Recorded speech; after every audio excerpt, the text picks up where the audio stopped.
All right, guys, I'm here with Claire Ball. She's running for controller for the state of Illinois on the Libertarian ticket. What made you decide to run for controller? I decided to run after I helped out Julie Fox, who was our 2014 Libertarian candidate.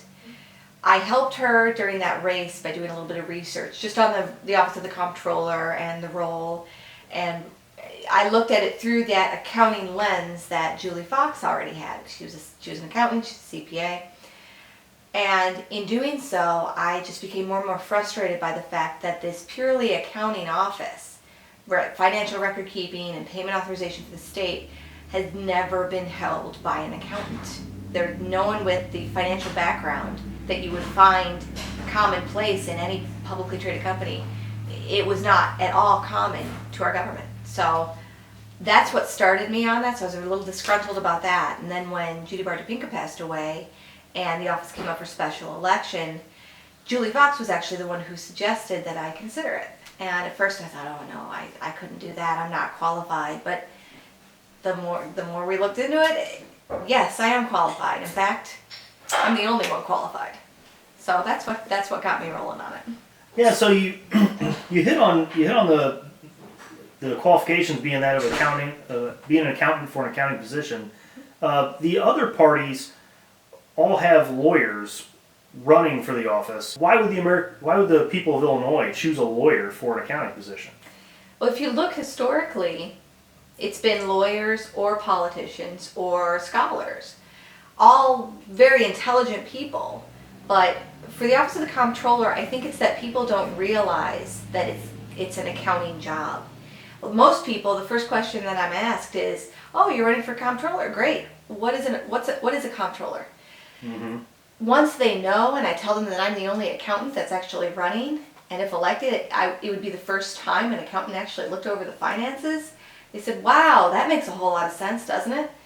I think it's ignorance to the role, and it's perpetuated by both the Democrats and the Republicans. They don't want someone with fiscal responsibility and transparency on their mind, someone who wants to actually do the job of comptroller in that role. They want to use it as a political stepping stone or a career or a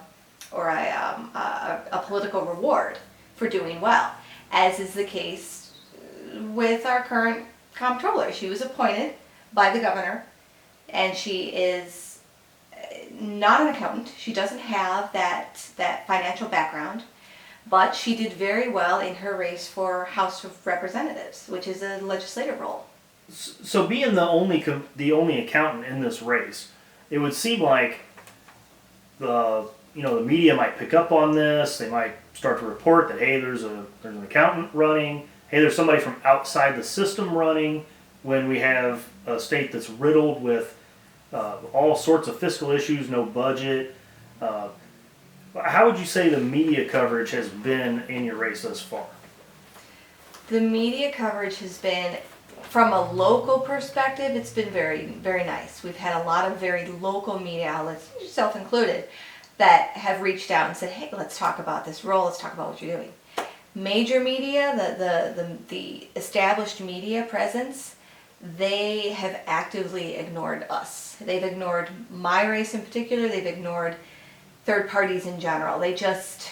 We've reached out. We've reached out on several occasions. We tell them when we've got events. We've reached out when we've heard that they're hosting candidate forums of any type.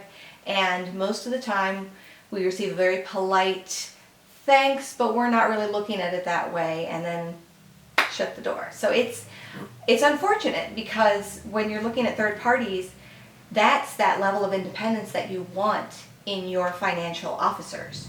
You want someone who isn't going to be swayed by Republicans or Democrats. I don't care which side is doing it. I want to call them out regardless of political affiliation.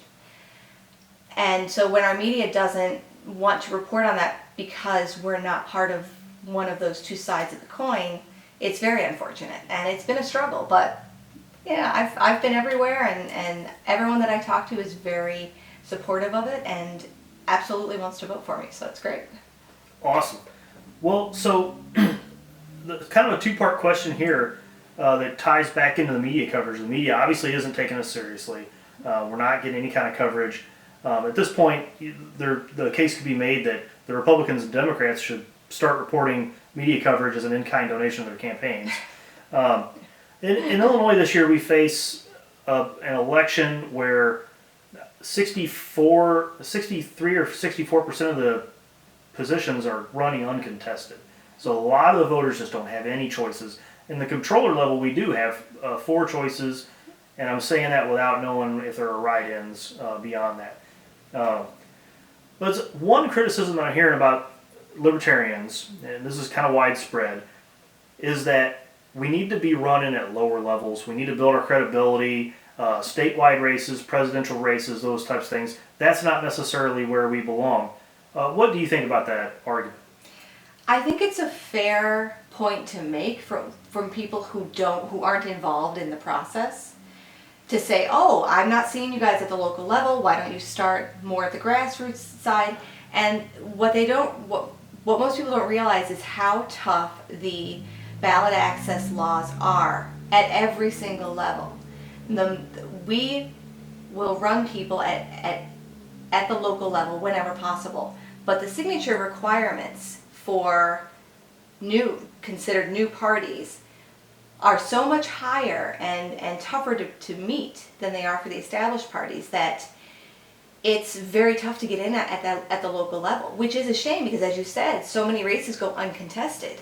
It's terrible, but when you've got the ballot access laws written against you, and then on top of that, if you do meet those minimums, you need to make sure that you have way more than what is required, because you will get challenged.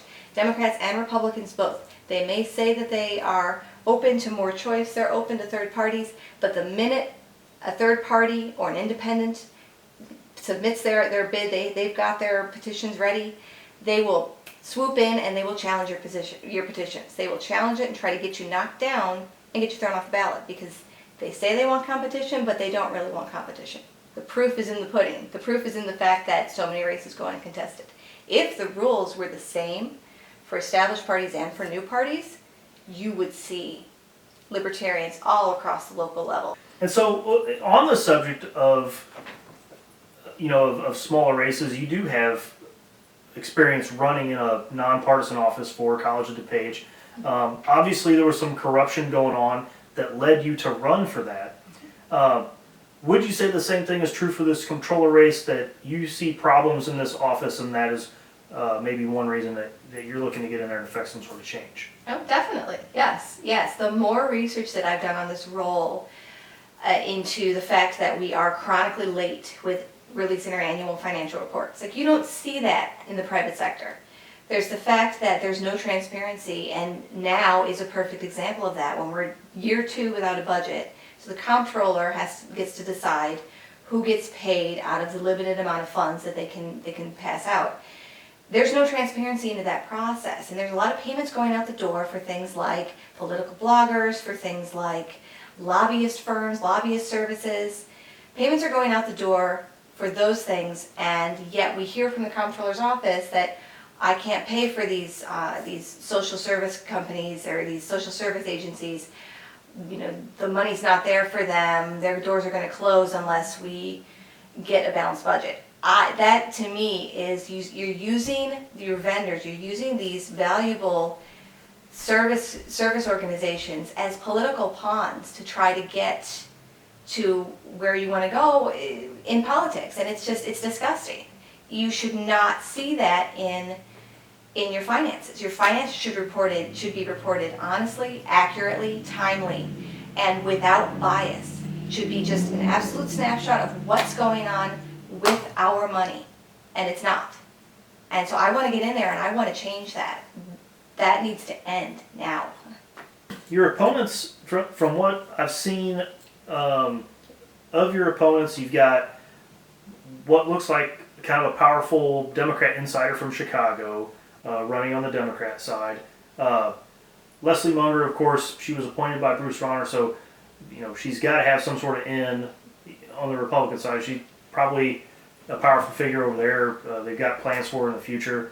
The guy from the Green Party, what little I saw again on the videos of him in the candidate forums, it seems kind of like a bitter old dude from the Green Party. I don't know. I don't mean to talk bad about people, man. He's different. But what would you say sets you apart from the others? Obviously, as libertarians, we view this as a clear choice. We want you for this office. For the average voter, why are you the clear choice? First and foremost, I'm actually qualified for the office. The office of the comptroller is record keeping and payment authorization for the state. It's purely accounting functions. I have both my bachelor's and my master's degrees in accounting and finance. Just passed the CPA this year, and I've got over 10 years experience. That alone should get me to the head of anyone's list. Beyond that, I am a libertarian. What that means for our finances is that I will not be swayed by political influence. I don't care which side is doing it. I will call out the numbers honestly, accurately, and timely, and report to all of you exactly what's going on with your money, so that you are in the best position possible to call out our elected officials on what they're doing. The best indicator of how well our government is doing is how we view it. So we need that level of independence when we're talking about our finances. We may not ever be able to get money out of politics, but we can get politics out of our money and report it honestly and accurately and give you as much detail as you could possibly want. That's what I want to do, that's what I want to provide, and that's why you should vote for me in November. Awesome. Well, Claire, thanks for spending this time with us.